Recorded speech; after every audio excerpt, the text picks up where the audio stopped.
पश्चिम Asia की रातें इन दिनों सामान्य नहीं हैं। सैटेलाइट तस्वीरें, खुफिया मीटिंग्स, कूटनीतिक बयान, सब कुछ मिलाकर एक ऐसा माहौल बन गया है जिसे तूफान आने से पहले की खामोशी कहा जा रहा है। दावा किया जा रहा है कि अगले 48 घंटे ईरान के लिए बेहद निर्णायक हो सकते हैं। रिपोर्ट्स के मुताबिक अमेरिका और इजराइल मिलकर तेहरान के खिलाफ किसी बड़ी कार्रवाई की तैयारी में हैं। सैटेलाइट इमेजनरी में सैन्य हलचल बढ़ने के संकेत बताए जा रहे हैं। हालांकि इन दावों की स्वतंत्र पुष्टि नहीं हुई है, लेकिन चर्चाओं में है कि भू रणनीतिक तापमान जरूर बढ़ा है। सबसे ज्यादा चर्चा उस लंबी और कथित तौर पर गोपनीय मुलाकात की है जो अमेरिका के राष्ट्रपति डोनाल्ड ट्रंप और इजराइल के प्रधानमंत्री बेंजामिन नेतन्याहू के बीच हुई। करीब 3 घंटे चली इस बैठक के बाद ट्रंप का बयान सामने आया। उन्होंने कहा कि अगर ईरान ने हमारी बात नहीं मानी तो उसे भारी कीमत चुकानी पड़ेगी। इस तरह की अटकलों के बीच अब ये सवाल उठ रहा है कि क्या ये सिर्फ दबाव की रणनीति है या फिर वाकई कोई बड़ा सैन्य कदम उठाया जा सकता है।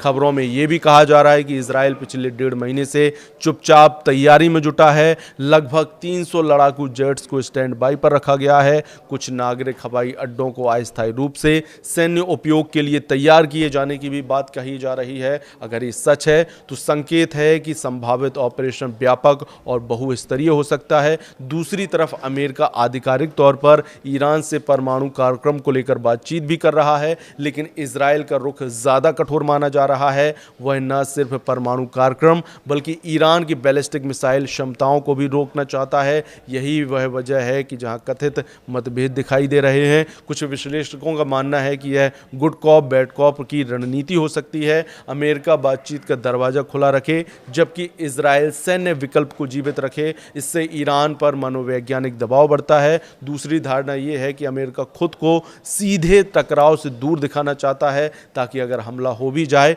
तो वैश्विक स्तर पर जिम्मेदारी इजराइल पर केंद्रित रहे। ईरान भी इस समीकरण को समझ रहा है। उसके लिए चुनौती यह है कि वह बातचीत जारी रखे या संभावित हमले की आशंका में पहले से तैयारी करे। पश्चिम एशिया के 18 से 20 देश इस तनाव को गहरी चिंता के तौर पर देख रहे हैं, क्योंकि किसी भी बड़े हमले का असर सीमाओं से परे जाएगा। तेल बाजार से लेकर वैश्विक अर्थव्यवस्था तक फिलहाल सच्चाई क्या है ये स्पष्ट नहीं, लेकिन माहौल ऐसा जरूर है कि शतरंज की बिसात बिछ चुकी है। हर चाल सोच समझ कर चली जा रही है और पूरी दुनिया अगली चाल का इंतजार कर रही है। आने वाले घंटे तय करेंगे ये सिर्फ कूटनीतिक दबाव था या इतिहास का नया अध्याय लिखने की तैयारी।